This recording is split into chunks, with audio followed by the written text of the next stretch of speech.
Rreshtet e dendurat të natës dhe orëve të para të mëngjesit kanë shkaktuar një sër problematikash në territorin e qarkut Korç, megjithëse në shumë zona situata paraqitet drejt normalizimit. Gjatë mëngjesit të ditës së shtunë, në disa zona uji është tërhequr dhe niveli lumenjve ka ardhur në ulje. Në disa segmente rrugore dhe ura rurale ka patur dëmtime, bllokime të pjeshme dhe rrëshqitje dherash, ndërsa ekipet e terrenit vijojnë punën për pastrimin e inerteve, hapjen e rrugëve dhe normalizimin e qarkullimit. Në disa fshatra, prurjet e lumit kanë dëmtuar ura dhe kanë shkaktuar bllokimet e përkohshme, sidomos në zonat malore dhe ato pranë fshatrit Devoll e Dunavec. Janë evidentuar dëmtime edhe në parcela bujqësore, ndërsa në disa banesa është raportuar prezenca uji në bodrume.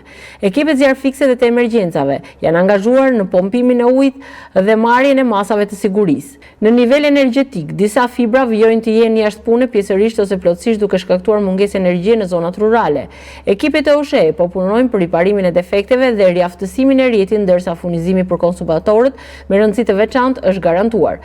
Qarkullimi në shumicën e akseve rrugore është normalizuar me përjashtim të disa urave që mbeten të bllokuara për shkak të prurjeve të ujit dhe dëmtimeve të strukturave.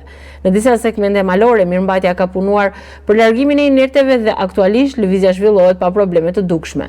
Strukturat vendore, shërbimet e emergjencave dhe ekipet e mirëmbajtjes rrugore janë në gatishmëri dhe vijojnë monitorimin e situatës në të gjithë qarkun me ndërhyrje të menjëhershme aty ku paraqiten probleme.